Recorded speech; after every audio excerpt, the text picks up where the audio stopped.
Hello again. I rather think that most regular viewers will know that I am the least prudish, judgmental or censorious of men.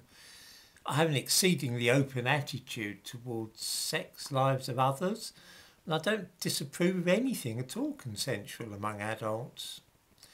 I'm also very relaxed about things like tattoos, piercings, bodily mutilation.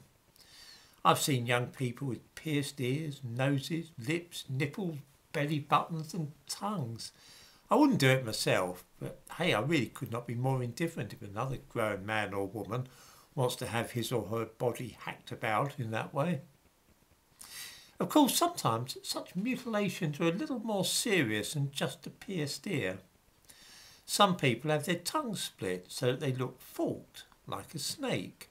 This really is a thing, actually. It's quite a trend amongst certain groups. There's even a man who cut off his own ears so that he could look like a parrot. And no, this is not something I made up. Google man cuts off ears and parrot and you'll see some pictures of this strange fellow without his ears, but with his face covered in tattoos like feathers. There's no clear dividing line between these various mutilations. It's a gradient. At one end are the many women with pierced ears, and at the other a man who saws off his entire ear. Mind you, we're now veering pretty close towards behaviour which some people would regard as pathological. It's still nothing to me, but once people start having entire bits of their body removed, I must confess that I sometimes shake my head in bewilderment. These reflections have been prompted by seeing a photograph of the film star Eliot Page, who was born with a female body and recently chose to undergo a double mastectomy. Being American, Page had to be photographed topless, of course, so that we could all admire the resulting scars. This did strike me as a little odd. If I had myself circumcised, I can't imagine I'd be wanting to share the post-operative pictures of my penis on the internet. All this reminded me of the fact that some surgeons will do literally anything at all for money, even removing healthy breasts and limbs if somebody will pay them enough. I thought I'd share a story about this which is connected with the phenomenon of transsexualism. As we know, psychiatrists and surgeons are happy now to work as a double act to castrate people, remove healthy breasts and so on, when people say that their bodies do not match their own mental image.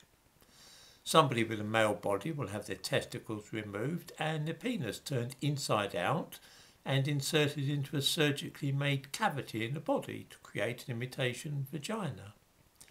I will pass over the awful results which all too often attend such cosmetic surgery.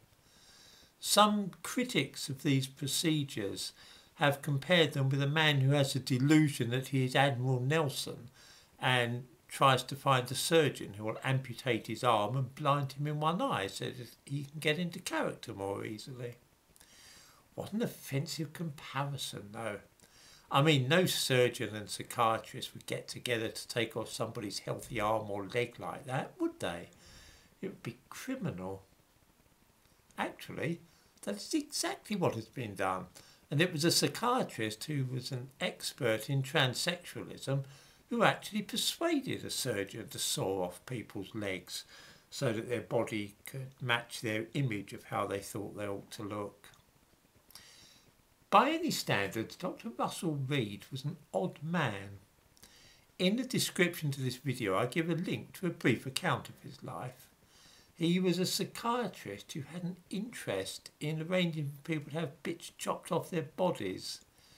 As such, he found his dream job working at the Gender Identity Clinic at London's Charing Cross Hospital. Here he was able to refer people to surgeons on the NHS to have penises or breasts lopped off. He had a private practice too, and very lucrative that was. He was renowned for prescribing hormones at the drop of a hat and also arranging for people to be castrated and so on privately and without a proper assessment of their mental state, which led to trouble. As a sideline, he also encouraged patients to have other surgeries, such as the removal of the Adam's apple, nose jobs, and a lot more. Among his patients was a woman who was manic depressive and believed herself to be Jesus.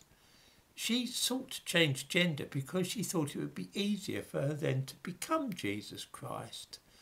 Now, you might think that a consultant psychiatrist would notice something like that, but not Russell Reid. He recommended her for surgery because he diagnosed her as being a transsexual, apparently feeling that her delusion about being Jesus wasn't really that significant enough to cause a pause in the option of surgery.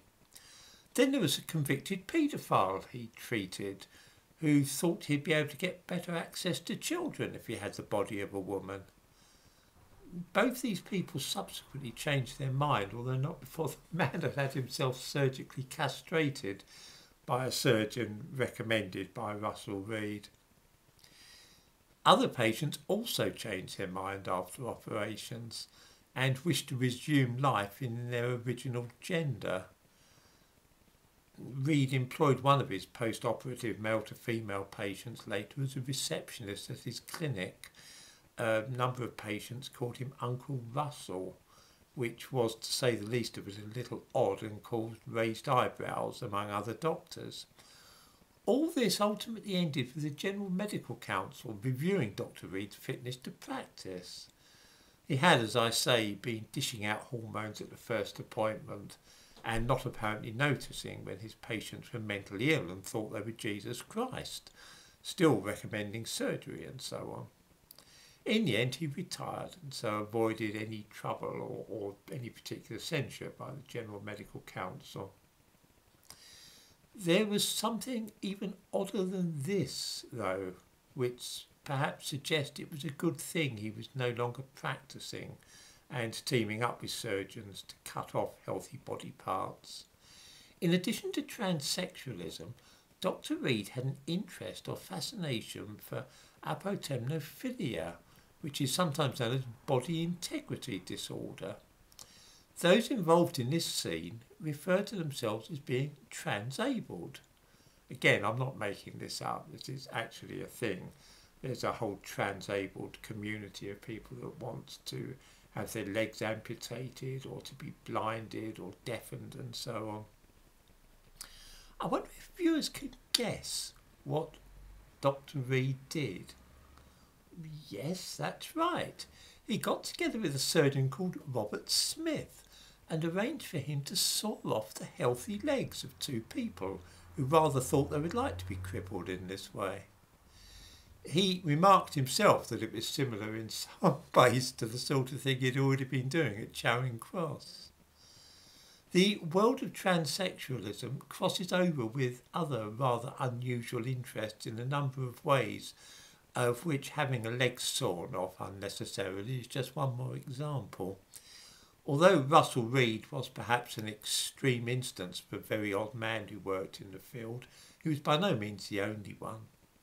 I'm tempted to do an entire video on the subject of the Gender Identity Clinic at Charing Cross, which is of course paid for from the public purse. I have some pretty astounding anecdotes about the place, although I have to say that of all the consultant psychiatrists who worked there, Dr. Reid was certainly in a class of his own.